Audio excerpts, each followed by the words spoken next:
If you missed it yesterday, Baker Mayfield traded to the Carolina Panthers for a conditional pick. So this is it's either going to be a 2024 fourth or fifth rounder.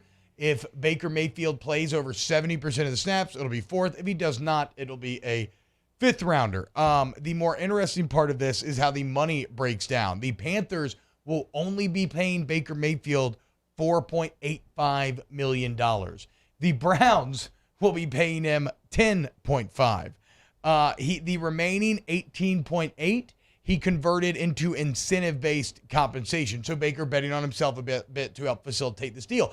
And it makes sense that Baker would want to facilitate this deal because it seems like a perfect landing spot, right? This is a team that has offensive weapons. They don't have a good quarterback. Like, I don't know about you, Jake. When I saw this trade, I immediately felt like, okay, the Panthers are maybe I'm just too much of a Baker believer. I think this makes the Panthers playoff adjacent, right? Like I think they're now flirting with like 8 or 9 wins potentially. I don't know much about their defense, but when you look at their defense is stacked. Okay, that's what I'm saying. And then on offense, you got Robbie Anderson, you got DJ Moore, you got Christian McCaffrey. Like they just didn't have a quarterback, and that was a great Achilles heel. I think Baker's pretty good. So yeah, I got pretty worried yesterday when I saw this from the Saints' perspective. So they have on their defense, real quick, they have Brian Burns, great edge rusher. They have Derek Brown from Auburn, who was a top 10 pick. They have Shaq Thompson. They have Dante Jackson from LSU. They have Jeremy Chin, who's, incredibly versatile and one of the better defenders in the league. They have Xavier Woods. They have J.C. Horn. So they've got some defensive talent. Xavier Woods? Yeah. Oh, okay. So they do have some defensive talent. But the thing with the Dante Panthers. Jackson's still on there? Yeah. The thing with the Panthers, they got to stay healthy. Yeah. Like that's a team that has just not been able to stay healthy. Now, their offensive line, they still leave a lot to be desired there. But as far as weapons, you laid them out, T. Like if you're in a 3-receiver set, you have DJ Moore, you have Robbie Anderson, you have Terrace Marshall, who Christian McCaffrey did say a couple of weeks ago is having the best offseason of any Carolina Panther. So expecting a big jump from Terrace. At least it's one of those weird situations. LSU guys, so at least I do. I hope he does extremely well, but you don't want the Panthers to win because they're obviously going against the Saints. Also, I don't think Sam Darnold was good for anybody on that team last year. So, I get that Terrace Marshall didn't have the best rookie year, but it's a weird position where you're so dependent on the guy throwing the ball. And running back-wise, if Christian McCaffrey can't stay healthy because that's his MO over the last couple of years, Chuba Hubbard stepped in pretty nice last year, and Deontay Foreman was signed in the offseason as well. So, in the chat, Bill Baggett says, what is Baker done to deserve all this attention? Here's the deal on Baker Mayfield. And maybe I almost feel like I'm being dumb because so many smart football people don't agree with me. Like Rob Ninkovich is out there on ESPN talking about how he thinks Sam Darnold is still going to start, which seems absurd to me. But Baker Mayfield took over a team. So week 3 of his rookie year, he took over a Browns team that had not won in 635 days. In week 3, he comes off the bench and leads a double-digit comeback to get the first win in 2 years. He finishes second in Rookie of the Year voting. He sets an NFL rookie record with 27 touchdowns thrown. Shout out Justin Herbert, broke it just 2 years later. He managed to get the Browns their first playoff win in 26 years. And just 2 years ago, had a top 10 QBR in the NFL. Now, last year, his QBR was awful, right? He was 35-point run. He ranked 27th out of 31 quarterbacks. In fact, do you know the only non-rookie who was worse? Sam Darnold. Yes, which is just hilarious. Sam Darnold. But when we look at that drop-off, Jake, do you really get that much worse year to year? Or does that feel like a guy playing through a torn labrum? Yeah, I still think there's way more to like about Baker Mayfield than Sam Darnold. Sam Darnold has never thrown for 20 touchdowns in a season. No. Sam Darnold has multiple years where he threw more interceptions than touchdowns, including the last 2 years. He's only had 1 year where he threw for over 3,000 yards, and he threw for 3,024. Baker's thrown for over 3,000 every year of his career.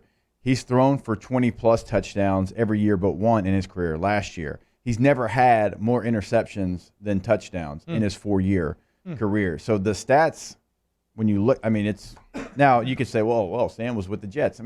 Baker's with the Browns. So that's the thing. He's with the Browns. He had 4 head coaches in 3 years, y'all. 4 head coaches in 3 years. That's tough. Okay, it's a lot of justification that we've used to maybe say why Jameis Winston's potential has been kind of held back at times. And so, yeah, I don't understand Ninkovich at all saying that.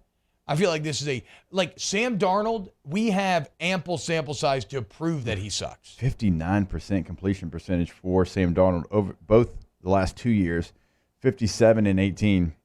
He's only had 1 year where he completed more than 60% of his passes. He only averaged 6.1 yards per attempt a year ago. Baker Mayfield was a full yard and change better in yards per attempt too. So there's no metric right now that says Sam Darnold should be QB1 in Carolina. If you're gonna Chad Pennington it, you got to at least get be the efficient. completion percentage. You got to be efficient. That's what I'm saying. If I'm going to check down Charlie, I got to complete it to my own team. Yeah, you got to be like 70% if you're going to be averaging 6.1 yards per attempt. So, no, I think Sam Darnold's all for more often than not, more years than not, Baker Mayfield has statistically proven to be above the line of the average quarterback in the NFL. So he is a legit starter. That's why Carolina got better. I'm not saying Baker Mayfield's top 10. I'm not saying he's great. I'm not saying he's worthy of being the number one overall pick. What I am saying is, going into yesterday, Carolina did not have a legitimate starting quarterback. Now they do. And when you combine that with the weapons, maybe they're a bit dangerous. We'll continue the conversation next. How do we feel about Matt Rule and all of this stuff? I mean, he goes with Ben McAdoo, which better I'm probably haircut. Guilty of just judging Ben McAdoo, but like I just feel like he's such a joke for some reason. He's got a better haircut than he did. I guess he does. Yes, that was step one. It's a low bar, but it's a very low bar. It's one of the worst haircuts I've ever seen. Technically correct, but I mean, do you think that Matt Rule survives this year? What do they have to do for Matt Rule to survive? If they go 8 or wins, 9, 8 or 9. Okay, yeah. And so maybe Baker. So like. It's interesting, right? You got to love a good desperate pairing. Matt Rule needs Baker Mayfield, and Baker Mayfield needs Matt Rule. Both are essentially on one-year prove-it deals at this point, right? Because Carolina has a young quarterback in Matt Corral that they might be interested to explore. And yeah, very interesting kind of deep-ish quarterback room in Carolina. Yeah. I mean, you have guys P.J. Walker, too. Remember XFL fame? Now, Temple. I think I read this morning, though, that in only like 120-something career passes, I think P.J. Walker's done like 8 or 9 picks. So his XFL success hasn't translated as nice. But yeah, I mean, you got Matt Corral, who I'm actually high on because he was a gamer. Yeah. You have Sam Darnold, who's played a ton, if nothing else. And now you got Baker Mayfield. And so. All 4 of your quarterbacks have NFL starts. Yeah, that's true. That's rare. So that's pretty rare. And they've been a lot of bad starts, but.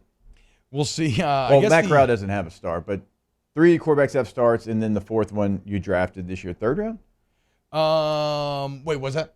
So 3 of them have. I meant 3 of them have NFL starts, and the guy you drafted, he was everywhere from 1st to 3rd round, like he didn't really know where his grade was, and so yeah. I'm trying to help the Carolina fans out. The guy you drafted, I am a big fan of. I still don't think that this move makes the Panthers better than the New Orleans Saints, but unfortunately, it does make the Panthers relevant. Makes them better than the Falcons. Yeah, I mean the Falcons are tanking. They're probably already better than the Falcons. Like, yeah, exactly, right. But at least, but still, the Panthers were an afterthought to me. Now you got to kind of take them seriously.